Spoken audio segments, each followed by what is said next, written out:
Parmi les nullards, il y a donc un moins nul.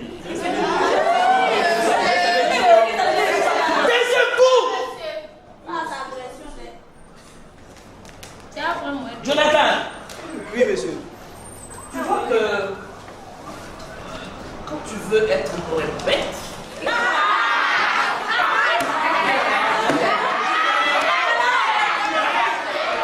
est-ce que vous pouvez la fermer? Fermer.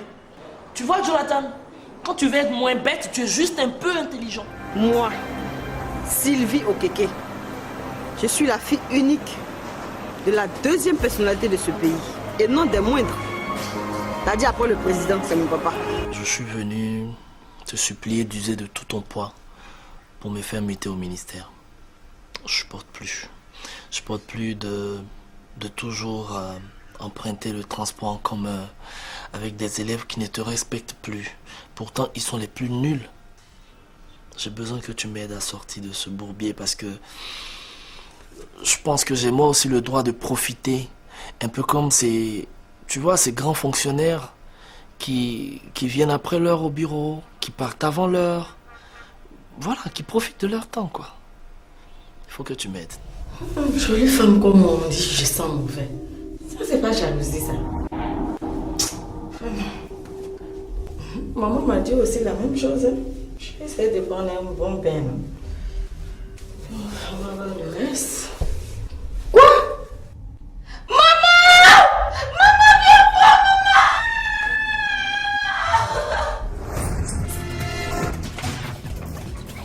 C'est quoi ça?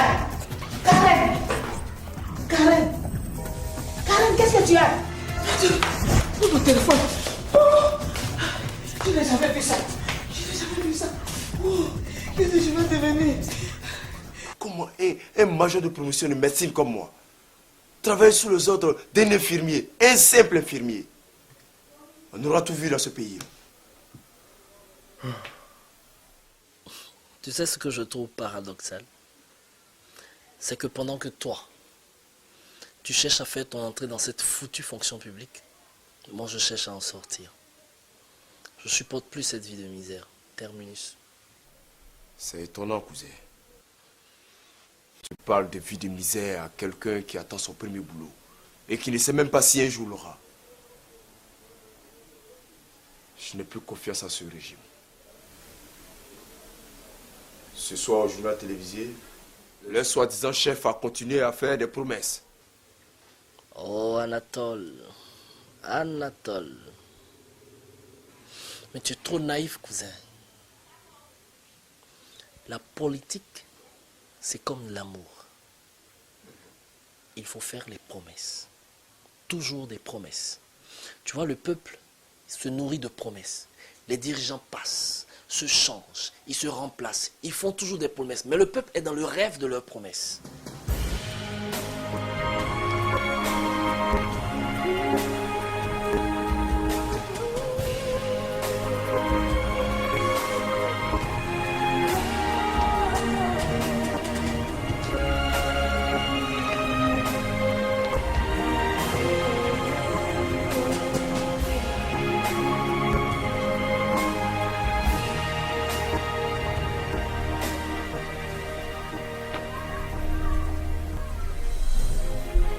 Que vous êtes nommé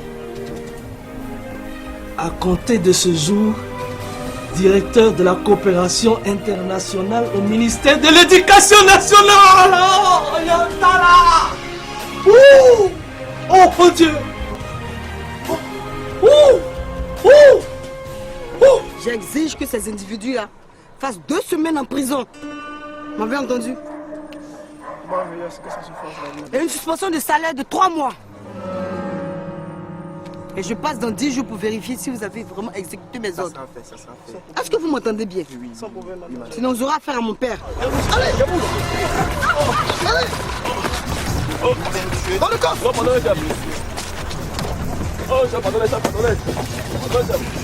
Pousse-toi là-bas! Je joue pas avec la vie. Vraiment. Non, Bibi. Trop efficace, hein?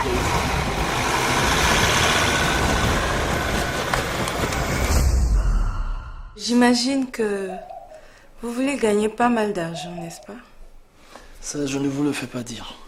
D'accord. J'ai la solution. Et cette solution, c'est un bijou. C'est la drogue. Dans 2 semaines, on se marie.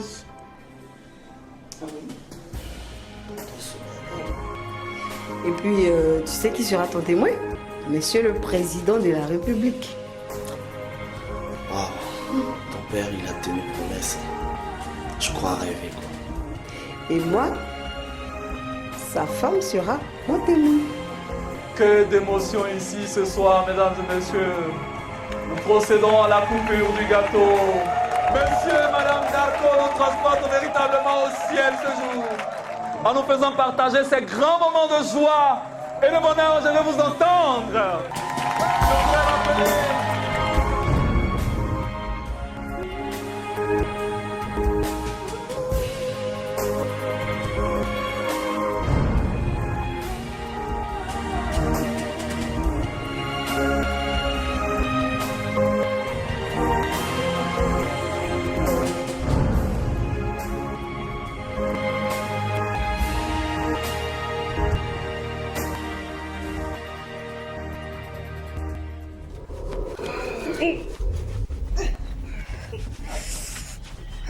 Ça me fait du bien, ça.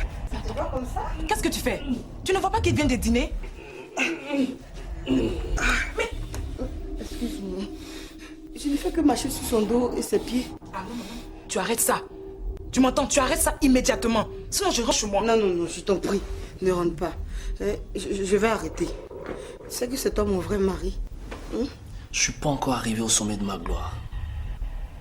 Alors, s'il te plaît, ne me fais pas dégringoler de l'échelle. Je n'aime pas que tu partages ta chambre avec une analphabète.